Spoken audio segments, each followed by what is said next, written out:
courage isn't always confidence. Sometimes courage is exhaustion or grief. Sometimes it's realizing you physically cannot continue living disconnected from your purpose. Really, what it was is I stopped waiting to be ready. Welcome to And Then I Did This. Prepare to be inspired as we celebrate the unique journeys of individuals who've had the courage to break free and live life on their own terms. Their lives prove that you truly can be free to live your best and most authentic life. Let's get to it. Welcome to the show. Today, I have a special guest, Erica Gifford Mills. She's an award-winning speaker, author, leadership coach, and a passionate mental health advocate for suicide prevention and military and veteran mental health. As a founder of Balanced Symmetry and the International Women's Speakers Summit, she helps individuals and organizations lead from within, challenging stigma and elevating voices through the power of radical authenticity. Her energy is equal parts grounded wisdom, fierce advocacy, humor, and lots of heart. Erica, welcome to the show. Thank you so much for having me. This is going to be so much fun. I would love for you to start and kind of share with people your journey of how you've experienced so many things in life, which is what has made you such a sage, and would be great for you to share kind of how you got where you are and able to do the things you're doing today. Yeah, absolutely. So, as you said, I'm a speaker, author, leadership coach, mental health advocate, but really more than any of those titles, I'm someone who has lived through enough life to know that strength isn't about pretending that you're okay. It's about learning how to stay rooted while life tries to shake you apart. And I think my journey's never been linear, right? I've worked in government leadership, corporate leadership, built businesses, written books, spoke on stages, advocated for mental health and suicide prevention.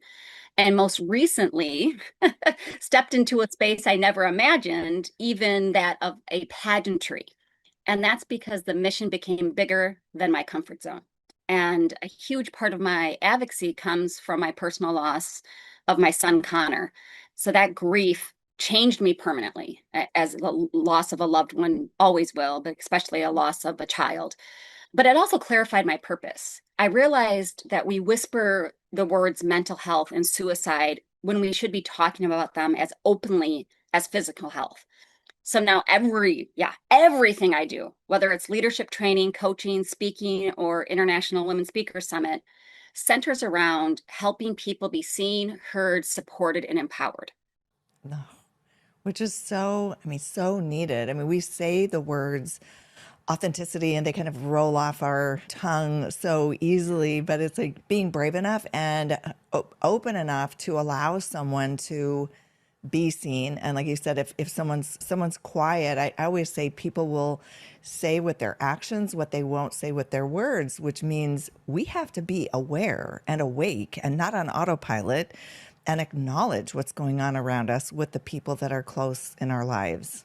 Yeah, I like to say rooted leadership is about growing from within to lead with strength. And that applies professionally, personally, emotionally, really everywhere. And honestly, I'm still growing too. And I think we always do. My favorite expression people will say to anyone, not just me, like, oh, you've changed. And my response is, I sure the heck hope so. I hope I'm not the same person I was when I was 20, 25, 30, 40, 50. I hope I'm a different person because that means I'm growing, I'm evolving to what's happening around me. Yeah, absolutely. Absolutely. So what would you say were the things that were your stepping stones out of, you've done so many obviously professional things that you've done in your life, could that stepping stone from that into other things that were your purpose that you're meant to be doing on this planet? What were some? Yeah. I really think that there comes a moment when you realize you can either keep performing the life everyone expects from you, or you can finally build the life that aligns with who you actually are.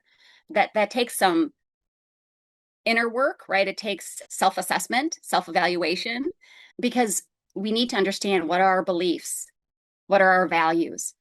And for a long time, I was successful on paper, right? There was something that my dad, right before he passed, had asked me. He said, "Do you like what you do?" And my response was, "I'm good at it." And he said, "That's not what I asked you. I asked, do you love what you do?" And that kind of made me think, right? Yeah, I'm capable, I'm responsible, I'm accomplished. But internally, I knew there was a deeper calling toward impact, advocacy, creating spaces where people could stop pretending that they were fine. At that point, because this was back in 2013, at that point, I didn't know what it was, right? And it took many years to really realize. So that turning point for me was life is incredibly fragile and silence is dangerous. So we have to stop asking ourselves what's safe and start asking what matters. And I think that's what changes everything. Yeah, absolutely. I mean, it takes me back to 2010. Literally, this is maybe even 20.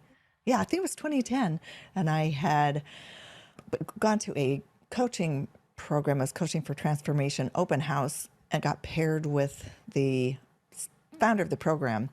And the icebreaker question was, if you could do anything with your life and you knew you wouldn't fail, what would you do and why? And I couldn't even answer the question. I paused, and what just rolled off my tongue was, how long do you continue doing something that's sedating your soul?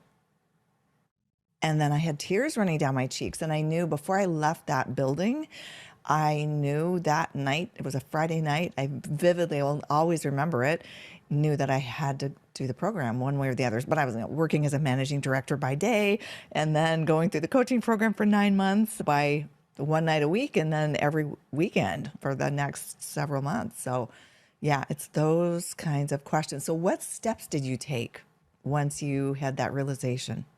Well, I think first, when you realize that purpose will keep calling you until you answer it, right? It's kind of like a telemarketer or maybe bill collectors, right? It doesn't matter how much they're going to keep calling and keep calling. And purpose is a lot like that. So it was really courage. I wouldn't say courage because courage isn't always confidence. Sometimes courage is exhaustion or grief. Sometimes it's realizing you physically cannot continue living disconnected from your purpose. And so I really what it was is I stopped waiting to be ready. I stopped waiting to feel fearless because fearless doesn't mean without fear. I decided that mission mattered more than the fear. And so I did it. I jumped in before I was ready because you're going to fail, right? We're human. We fail. But to me, it's not a failure if I learned something from it. I learned what not to do. I learned what to do. I learned what works, and I'm still learning. So it's realizing that it's okay. You're going to fail, but if you learn from it, it's something. So that's really taking that first step was the first step was It's so funny because I will often think when I hear someone say that or I read it somewhere where like your first podcast will suck, your first attempt at working out of the gym will suck, your first workout will suck. And I literally think back to us all being babies. And when we think of the bravery and courage that we had to try to stand up the first time and try to walk the first time. Like if we would have given up because, oh, I'm going to look, we didn't care what we looked like. We just wanted to walk. We just wanted to get either to the toy or to the thing on the other side of the room. So when you think of that as like, that's like my true test of wow, none of us gave up as babies. So why would we give up as grown-ups and just be brave and take the step and just know, just like you said, we're not going to be perfect the first time. We'll just learn from it and look at it as lessons and don't give up. Don't give up. That's the never give big, up. Never give up. Yeah. right. So you were in corporate roles and then you stepped out of that. So what things were you drawn to initially? Or maybe you were still in corporate roles and then started some things anyway. I think I always like to help people. I used to coach girls volleyball at the rec level, the club level, high school level, middle school level. And I saw the lack of confidence, especially the younger girls would have. And it wasn't the skills. So I started doing something with them before we even learned a skill. We worked on self-confidence because what I was realizing is they were afraid because everybody's going to be staring at me.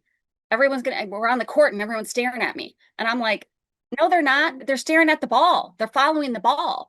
I said, and there's 12 people on the court, right? Six on each side. They're following the play. Sometimes they don't even realize who's hitting the ball if it's not their child, right? They don't even know who it is sometimes because you're moving all over the place. So I started working on confidence, self-esteem, and once I saw that they became more positive about themselves, more positive about being seen, the skills were easy then because then they had that self-worth. And I mean, it's just like the various things I've faced, right? The challenges or obstacles that I've faced. You've got the grief, the self-doubt, the burnout, the reinvention. My favorite is being underestimated. And those are the biggest challenges that a lot of times we face at any age. And I think carrying leadership while carrying humanity is so important. And then I think the other thing, big thing that sometimes you see in being drawn to is boundaries. I realized that I moved my boundaries all the time. I was a people pleaser. I always suffered from the superwoman syndrome. And I realized I could be Wonder Woman without falling into the superwoman syndrome, right? Because the Wonder Woman is a state of mind. And so we need to learn boundaries. We need to communicate boundaries. We need to understand when sometimes boundaries might need to be changed because your boundaries will change over time. And I think as women, especially women who serve others, we're often taught that our values come from how much we sacrifice. And I had to unlearn that. Yeah, absolutely. Oh, there's so much wisdom in that. I going back to the coaching piece that you mentioned about people being and the girls being self-conscious of everybody's looking at me. People in their adulthood are still holding back from doing things because I'll say, what if the LinkedIn post looks bad? What if I don't look good in the presentation? What if I speak up in the meeting and I'm not sounding smart? And people are so focused and not realizing the person on each side of them and around that table or in that same room, they're all thinking the same thing. I'm worried about looking good, or I want to make sure I don't look whatever fearful way they have about looking. We don't outgrow it. We just overcome it, right? No.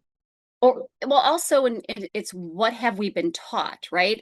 In we were at a conference together, right, at a summit together, and I always say visibility. We were taught I shouldn't say I'll make this an I statement. Sometimes I was taught that visibility equals ego, equals vanity. And so if we speak up, we're bringing attention to ourselves. And which is funny is because I didn't learn that from my parents. I just somewhere society along the way, right? Whereas my father always said, you say whatever you want to say and you speak up if you got something to say. And which was what was wonderful, especially he had seven daughters. He always was pushing us to say, don't let people tell you what to do. You don't back down. You be respectful, of course, but you don't back down. But somewhere along the line, society, we shrunk and we allowed it because we did it, right? So I think that is when we can stop saying visibility equals vanity. We can stop judging. One of the biggest things I've learned is stop asking permission to become who I already knew I was meant to be. And don't worry about what other people think about you. What other people think about you is none of your business. That's their perspective. It sounds a little cliche, but be you, do you, for you. I mean, because if you're not, you're going to be unhappy. And if you're unhappy, you're going to become resentful of people when it's actually you're the one who's stopping you from doing it. And and you deserve a seat at the table. And if you can't get a seat at the table, then go find your own table and start building it from there. I'll say bring your own chair. Yeah, Like bring I your own said. chair. Yes, yes. Yeah, you did. Yep. Yes. And I mean, it's so true because I hear people sometimes who have even said, oh, I was going to write a book about this topic or I was going to do this thing, but somebody else has already done it or whatever that story in their head is. And no one has your voice. Imagine if you had not stepped into your power to do all the amazing things that you're doing. Just imagine. And so many people stay small for fear of, oh, someone else has already written. No one else will write a book in the same perspective as we will have, even though it can be this. There are only so many principles and foundational things in life, but how we communicate, express it, and share it with the world is different. So anybody out there thinking, "Oh, I'm not going to do that because someone else has done it," go for it. Don't hold yourself back, right? Yeah. Yeah. Well, and my mission keeps me grounded, and I know why I do what I do. There are still people out there who think, oh, she's using her child's death as a platform.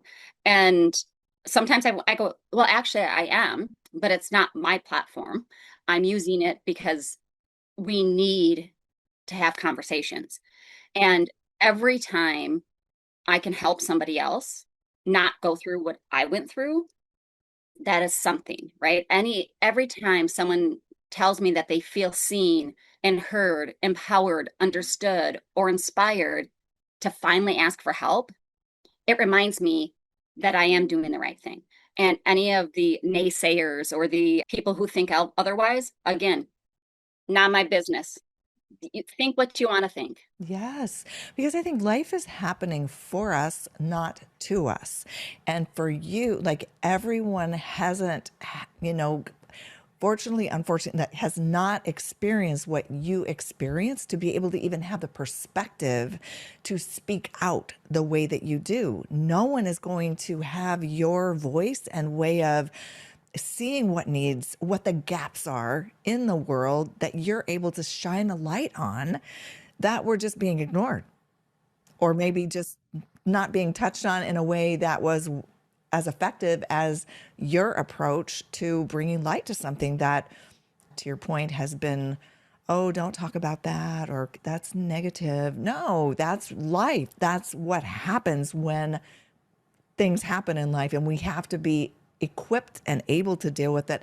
Who better to be able to speak to it than someone like you? Well, and you mentioned it earlier, it's that authenticity. I'd like to stay deeply connected to authenticity because I don't want to build a brand, build a business, build a movement or advocacy work that looks successful but feels empty. I want that alignment, right? I want something that is that human leadership. It's not the performative leadership that, oh, this is what the people expect. This is what people think we should do. The shoulda, woulda, couldas, right? Exactly. Yeah. And doing it for the right reasons. I mean, that's so talk a little bit about the International Women's Speakers Summit and what you're doing with that, because I just experienced that and it was incredible.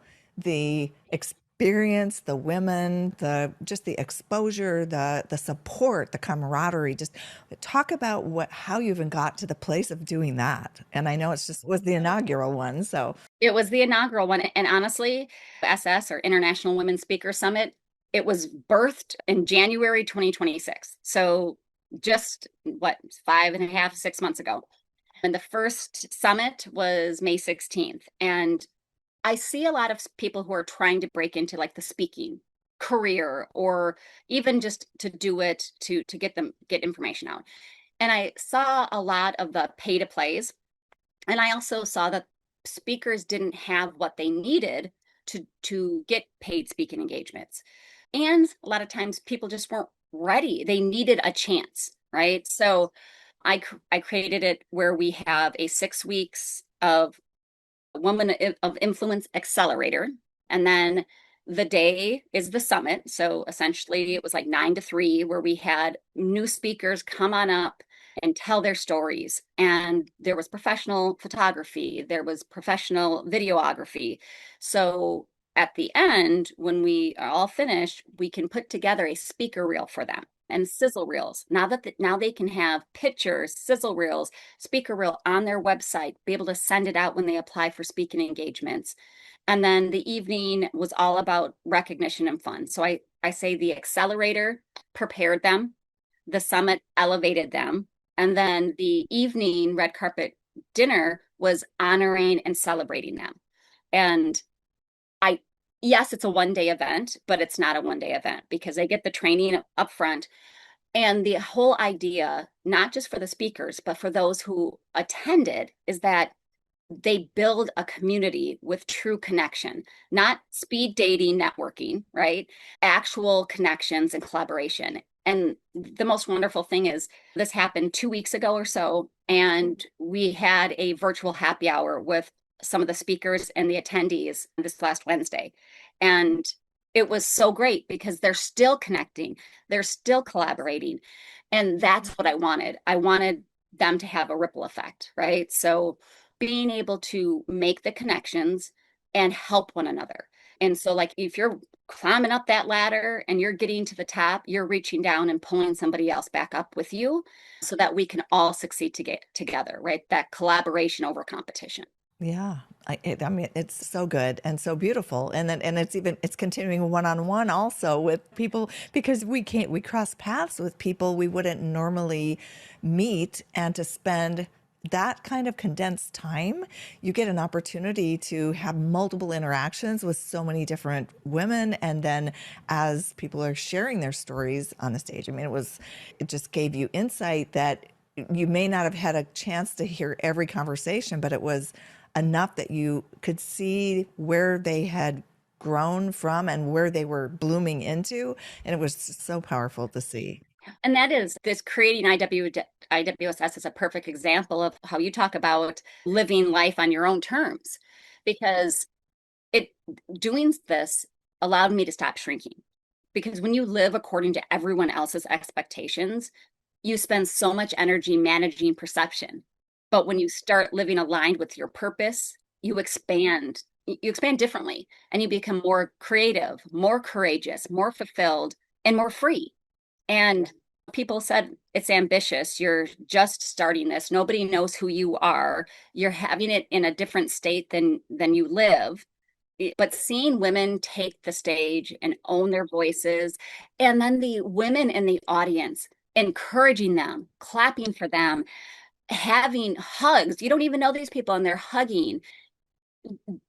That visible space, it was worth every terrifying moment of putting it together because it was so rewarding. And so many people traveled, I mean, from across the country. I mean, I've got now friends over on the East Coast that I didn't even know in different Yeah. states now. Alaska. We Right. had somebody from Alaska. We Yeah. had Morocco originally. Somebody who just moved, I want to say she was from Turkey, just moved to Arizona. Lots of people from the East Coast. It was in Arizona. A lot of people from the East Coast, Texas, Florida. It was California. amazing. Yeah. Yeah. Already working on 2027. So watch out. Year two, probably February 20th of 2027. Don't quote me on the date yet, but that's what I'm looking at. Yeah, yeah, yeah. Yeah, so I totally relate with that. I feel to a certain extent because it was 2015 that I stepped out from my corporate role and just had this like aha moment where I walked from the bathroom back to my office and said, when is my sentence going to be up? No one does something forever, because I was so unhappy. I was on external purposes looked successful and had the title and the money and all that, but it was not fulfilling internally. And so at the point that I did launch You Can Be Free, I mean, I feel to a certain extent I've become more irreverent, politically irreverent over time, and to get the responses from people. I mean, there was one gentleman I know that A couple times he's commented on people trying to figure out, how do I transition out of something that I'm not happy with? And he says it's a catch 22. It's a catch 22. And so in the comments, I'm just like, tell me more. What are you seeing as a catch 22? And so it's stepping out into whatever that thing. I was able to give him some help, like stay in track A while you're pursuing track B, and then once you're ready, you can step out into your next thing, because people get stuck and they don't know how to step out authentically into what they're really meant to be doing. So what other, I know you've just, like I said, you've done so many things. Talk a little bit about the book writing and becoming an author and what that has been for you and how you started down that path. Yeah, I never wanted to be an author. I actually, and I never had an intent to write a book. And now I've got what, 3 books and probably 10 collaboration books. I journaled, right? I wrote for me, and it was very healing, writing into words different things I've been through and learned from. And I realized, well, there were so much things I knew, but I wasn't doing, right? It's do as I say, not as I do. But I realized I need this. I'm sure there's somebody else out there who needs this, might be able to learn from it so they don't make the same mistakes as I've made. Hey, let's put it out there. And I really just enjoyed it. I mean, it was fun for me, which is kind of funny because that's I never would have thought I wanted to be an author. And but it's very therapeutic, and you meet some amazing people. Authors are creative, and I never thought I was creative. I have a very artistic family. They're really good at painting, jewelry making, what's that? Not up recycling. Like they can sew, they can quilt. I mean, all this kind of stuff. And I'm like, nope, I have no patience for that. I am not an arts and craft person. And then they one time told me, but you are creative. You're a writer. And I'll go, oh, I guess I never really thought of that. I guess, yeah. But the other people I meet, the other authors I meet, they're so great. And they want to hear your story, and they like to learn from other people. So that's just how I started. I just started writing for myself, and I thought this might be useful for somebody else. Oh, so good. So good. Now, you've just been recognized in our, I want to say a cover girl, for recognized in as an inaugural magazine also. Talk about that a little bit. Oh, yes. So I was nominated by somebody as a woman of impact. And this magazine is a national magazine. It's a very first issue called Women of Impact. And it was a bunch of photographers throughout the country who came together to say, let's take pictures and recognize women who are making an impact. And I was nominated, and I had a photographer reach out to me saying, hey, you were nominated for this. Are you interested in doing it? And I'm like, what? Well, so we did a bunch of different pictures, a bunch of different like little photo shoots, and then they all submit their articles and their photography. Well, my photographer, her name's Sherry Birchler. She submitted, and I didn't even know what she submitted because I hadn't even seen it yet. She submitted we did this big parachute dress in front of the Milwaukee Art Museum. It's a big Calatrava, beautiful art architecture. And it made the cover. So I was on the cover of this magazine, and then I had a article about being a woman of impact. Actually, it was funny. I just got it. I was gone, and I just got it in the mail when I got home from the event. So what's really neat is that when I got it, I was like, there it is. And it's the inaugural issue, volume one, 2026. And the stories, it's featuring stories of remarkable women from across the United States. And it's honoring women who lead, serve, and elevate. And these women, unbelievable. Some of the things that are in here, I'm like, okay, I've got to get in contact with this person. She's amazing. So it's nice because now I can connect with all these women and learn from them. Well, and see, and that's a perfect example of stepping out and putting yourself out with faith and belief, and the universe rises up to support you and fans the flame of what you're doing. So it's like you weren't seeking out that opportunity. That opportunity lined up with your essence and what you're doing in the world. It was like a beacon, and you didn't even know it was happening in the background. So, or I shouldn't say in the background, but you put that out and then attracted that opportunity.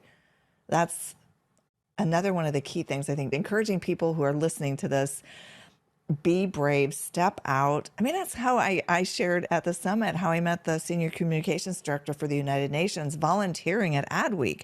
Who would have thought? I mean, I was in the orientation with young, early career professionals, people just starting out, and we were all learning what our role was going to be during the week. And it was like the most, I mean, it was the craziest thing because I went with a VIP invitation to a Snoop Dogg event, all the way to meeting the senior communications director for the United Nations and everything in between. It was just, and met Megan Kelly. I mean, it was just a wild opportunity, but I just volunteered my time. And just as you're doing so many things where you're putting out good energy, just good support to humanity and all the good things that we need in the world right now, so much more than ever. So what would you say are like parting words of encouragement to people listening who are feeling they're stuck and they know they're meant to do something more? I would say you don't have to have the entire roadmap to take the first step. Most people wait for that certainty before they move. I mean, I did, but growth rarely happens inside that certainty. And you're allowed to evolve. You're allowed to outgrow versions of yourself, and stop asking, what if I fail? Because the life you want often exists on the other side of the conversation that you're afraid to have, or the boundary that you're afraid to set, or the risk that you're afraid to take. So if you start asking yourself, what if I finally become who I was meant to be? And then understand that authenticity is not selfish and choosing yourself is not selfish. So beautiful, and so true. Erica, thank you so much for coming on the show. I'm going to put all of the links to everything so people can get in touch with you. And I also want to just put in a little plug for you on LinkedIn. You put out such great content and information. There was information on speaking, like tips from all of your experience, and just great advice to in a just succinct format. So find her on LinkedIn. I'll put her LinkedIn link in the bio and below in the show notes, and definitely go follow her and engage with some of her content. So Erica, thank you so much. Thank you for having me. Always a pleasure. And that's a wrap on another episode of And Then I Did This, celebrating the lives of those who've walked away from the beaten path to pursue work and a life that nourishes their soul. If you're feeling inspired and ready to explore your own path to freedom, check out youcanbefree.life, where you'll find resources and support to help you break free and live life on your own terms. See you next time.